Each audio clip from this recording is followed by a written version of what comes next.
Sumera Khan from समा television. Sir, एक हमेशा आपकी प्रेस ब्रीफिंग्स के अंदर हम देखते हैं कि you have a lot of focus on curbing on illegal spectrum, और इलीगल स्पेक्ट्रम उसके साथ बॉर्डर मैनेजमेंट, ये आपकी ब्रीफिंग्स में काफ़ी इसके ऊपर आप डिस्कशन भी करते हैं, you try to explain all the things. मगर जो एक इमीडिएट रिएक्शन आता है उसके ऊपर, जो कि बहुत सारे सवालात को जन्म देता है कि बॉर्डर पर तो फ़ौज और एफसी है, फिर स्मगलिंग क्यों हो रही है? बॉर्डर पर जब फेंस लग चुकी है तो इन्फिल्ट्रेशन क्यों हो रही है? और ईरानी खाम तेल हो, ब्रांडेड सिगरेट्स हो, पेट्रोल हो, ड्रग्स हो, जो भी हो, तो अगर ये बॉर्डर से ही हो रहा है और इसका रास्ता इलीगल स्पेक्ट्रम के लिए खुल रहा है, तो फिर इसमें फ़ौज का, फेंस का क्या किरदार रह जाता है? मैं चाहूँगी इस पर भी आप अपना रद्द अमल दें, और सबसे बड़ी चीज़ ये क्लियर कर दें कि इलीगल स्पेक्ट्रम से के हवाले से सबसे बड़ी मुखालफत आपको ख़ुद क्या लगता है किस जानिब से, किन क्वार्टर्स की जानिब से आ रही है? बहुत शुक्रिया। ठीक, I think you are in talking in context of a last briefing that we had, जहाँ पे हमने लीगल स्पेक्ट्रम की बात की और किस तरह ये लीगल स्पेक्ट्रम जो अरबों रुपया गैर कानूनी का सरपरस्ती करता है उस क्रिमिनल माफिया की और दहशतगर्दी की। और इस पे ये जो कन्फ्यूजन है कि अगर बॉर्डर पे फेंस है लगा हुआ है और फौज लगी हुई है, तो फिर ये कैसे लीगल स्पेक्ट्रम ऑपरेट कर रहा है? तो दैट मीन्स कि समहाउ शायद फ़ौज जो सी है इसकी इजाज़त देती है या इसकी सरपरस्ती करती है। देखिए ये इसमें, and you talked about the Iranian तेल, उसकी आपने बात की कि वो क्यों आते हैं, ये कॉम्प्लेक्स इशू है। इसको पहले लेट्स टॉक अबाउट दिस जो इशू है आपका तेल का, या ये बाकी आपने बात की, then will talk about fence. और इसको समझना आई थिंक ज़रूरी है। ये जो बलूचिस्तान के इलाके हैं जो मुतसिल हैं इसके साथ, ईरान के साथ, दे आर नॉट लाइक, उनको अगर आप देखें तो इंफ्रास्ट्रक्चर और सहूलियात की तरह वो इस तरह नहीं जिस तरह हम यहाँ शहर में, पिंडी में या इस्लामाबाद या लाहौर में। वहाँ पे आपने तेल की बात की, तो वहाँ तेल ऐसे नहीं कि आप गाड़ी चलाएंगे और पेट्रोल स्टेशन पे चले जाएंगे और तेल डालेंगे। आपने ग्रॉसरीज लेनी है तो आप किसी मार्केट में जाएंगे और ग्रॉसरीज वहाँ से सुपर मार्केट से कार्ट भरेंगे और लेके आ जाएंगे। वहाँ पे जो बुनियादी सहूलियात हैं उनकी कमी है, चाहे वो तेल हो, चाहे वो साफ़ पानी हो, तालीम हो, सेहत हो, रोज़गार के मौके हो। तो जब एक, और ये बड़े वसी इलाके, एंड इट इज़ नॉट कि ये आज है, ये दिहाइयों से है, एक अरसे से। सो दे हैव, उनकी जो एक इकनॉमिक सिस्टम है उसमें उनकी एक डिपेंडेंस है ऑन क्रॉस बॉर्डर ट्रेड। क्योंकि अगर वहाँ पे उन वसी इलाकों में अगर आप जो ज़रूरियात ज़िंदगी हैं ज़िंदा रहने के लिए वो नहीं देते और वो प्रोवाइड नहीं करते,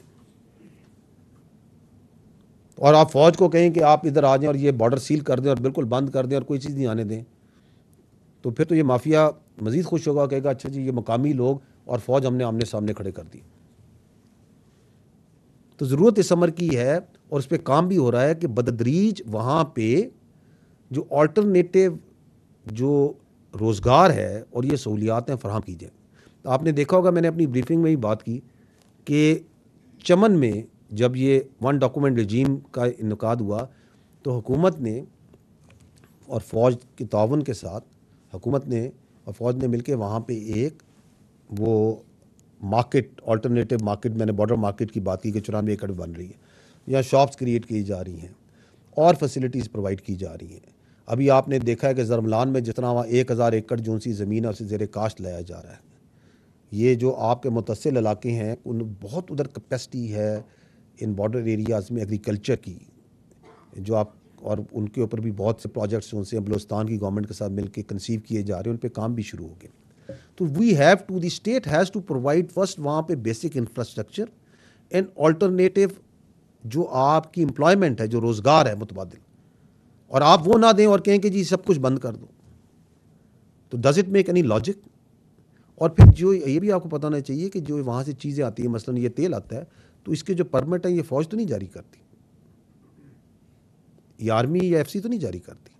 आर्मी और एफसी तो एक कंसिस्टेंट कोशिश कर रही है कि ये जो इलीगल ट्रेड है इसको कम किया जाए। और आपने अगर आप नंबर्स को देखें तो ये कहाँ 15-16 मिलियन लीटर योमिया से ये कितना कम होकर 5-6 मिलियन लीटर पे आ गया। ये फ़ौज की, एफसी की, कानून नाफिज करने वाले, इंटेलिजेंस के, लेवीज़ की, इन सब की मुश्तरका कोशिशों से ही हुआ है। So it is a problem जिसके ऊपर एफसी, इंटेलिजेंस, लॉ इन्फोर्समेंट, तमाम इदारे लगे हुए हैं, but it requires a long term solution, a sustainable solution, a people driven, a people centric solution.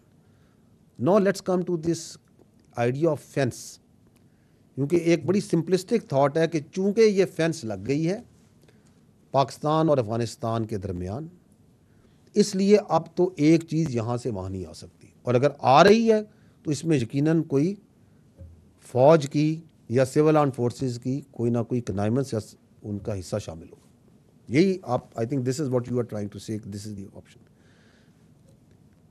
इसके लिए, इसको समझने के लिए मैं आपसे 2-4 मिनट ज़्यादा मैं भी ले लूँ इसको समझाने के लिए, but this is an important issue which we need to understand. देखें, पाकिस्तान का जो वेस्टर्न बॉर्डर है ये तकरीबन 3,500 किलोमीटर से ऊपर है. आई थिंक 3,560 किलोमीटर का ये बॉर्डर है.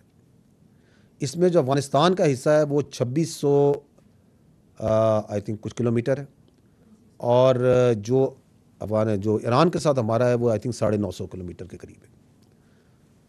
तो ये जो बॉर्डर है ये बड़ा एक टफ टेरेन है, जैसे हम कहते हैं ना, इट्स ए वेरी दुश्वार और तवील भी है और दुश्वार भी. उस पर जब फेंस लगाई तो उस फेंस के लगाने से जो गैर कानूनी आमदोरफ्त है, नकलो हरकत है, यकीनन उसमें कमी भी आई, वो चैनलाइज भी हुई और उसके फ़ायदे हुए. लेकिन ये कहना कि अब ये फेंस चूँकि लग गई है और इस पर एक सिक्योरिटी लग गई है तो अब तो एक परिंदा भी दम नहीं इधर से मारेगा, तो ये इसका मतलब, तो that is not the correct understanding of the ground situation. और उसके कुछ फैक्टर्स हैं. पहली बात तो ये है कि दुनिया में कोई भी बॉर्डर वाटर टाइट कंट्रोल नहीं होता. आप मिसाल ले लें अमेरिका के और मैक्सिको के बॉर्डर की. अमेरिका के पास बहुत रिसोर्सेज हैं, चाहे वो इकनॉमिक हों, टेक्नोलॉजी के हों, सिक्योरिटी के हों, मिलिट्री के हों, लेकिन फिर भी जो अमेरिका का मैक्सिको के साथ बॉर्डर है उस पर गैर कानूनी नकलो हरकत और स्मगलिंग एक मुद्दा है या नहीं है. इसके मुकाबले में आप पाकिस्तान अफगानिस्तान का बॉर्डर देखें, मैंने आपको बताया कि वेरी टफ टेरेन, और हमारे पास तो ना वो इकनॉमिक रिसोर्सेज है, ना उतना पैसा है, ना वो टेक्नोलॉजी है, ना हम कोई क्लेम करते हैं कि हमारे सैटेलाइट ऊपर से एक सुई भी देख लेते हैं जो हरकत कर रही होती है, ना उस तरह हमारे ड्रोन्स फिर रहे हैं पूरे इलाकों में, ना हमारे पास उस तरह की बाकी जो रिसोर्सेज होते हैं वो मौजूद है. बुनियादी तौर पर देखा जाए तो ये काम हेल्थ एजुकेशन के, ये काम करने की ज़रूरत है सूबाई हुकूमतों के.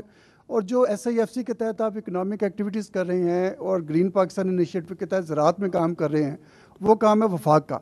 एक तनकीद बहुत ज़्यादा की जा रही है कि आर्मी का हर शोबे में रोल बढ़ता जा रहा है, तो उस तनकीद पर आपका रद्द-ए-अमल क्या है?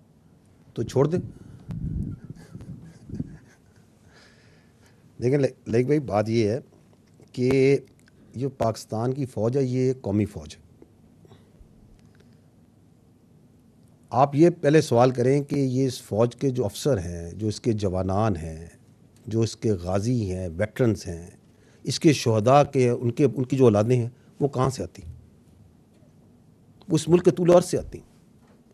वो गिलगित से आती हैं, बल्तिस्तान से आती हैं, कोयटा से आती हैं, कश्मीर से आती हैं, मुल्तान से, पिंडी से, शहरों से, गाँव से, लकी मरवत से, पेशावर से, हर जगह से आते हैं. वो तमाम मज़ाहिब से भी आते हैं, तमाम मसालिक से भी आते हैं. और सबसे बढ़कर जो समझने की बात है कि वो इस मुल्क के मुतवस्सत इलाकों से आते हैं, मिडिल क्लास से आते हैं, गरीब ख़ानदानों से आते हैं. तो ये जो आपकी फ़ौज है, इसके जो अफसर हैं, इसके जो जवान हैं, ये इस मुल्क का शराफिया तो नहीं है. ये तो वो गुलदस्ता है जो कि मुतवस्सत और गरीब तबकों का है, तमाम रंगों का है, तमाम मज़ाहिब का है, तमाम इलाकों का है, तमाम नस्लों का है. और ये एक मेरिट बेस्ड सिस्टम के तहत काम करता है. और इसमें जो अफसर है, जो जवान है, उसकी जो पहली और अव्वलीन भी और आखिरी तरजीह क्या है, वो पाकिस्तान है. And that is why you see कि वो जो अफसर्स हैं और वो जो जवान हैं, जो उसकी सबसे कीमती चीज़ है उसके पास, वो क्या है? वो जान है उसकी. वो ये जान इस मुल्क के तहफ़्फ़ुज़, इसकी इंटरनल सिक्योरिटी, इसकी फलाह बहबूद के लिए देने को हर वो तैयार नहीं होता. और ये जो तसलसल है जाने देने का, ये 1947 से चला आ रहा है और चलता रहेगा इंशाअल्लाह. लेकिन इसके लिए the all credit doesn't go to us.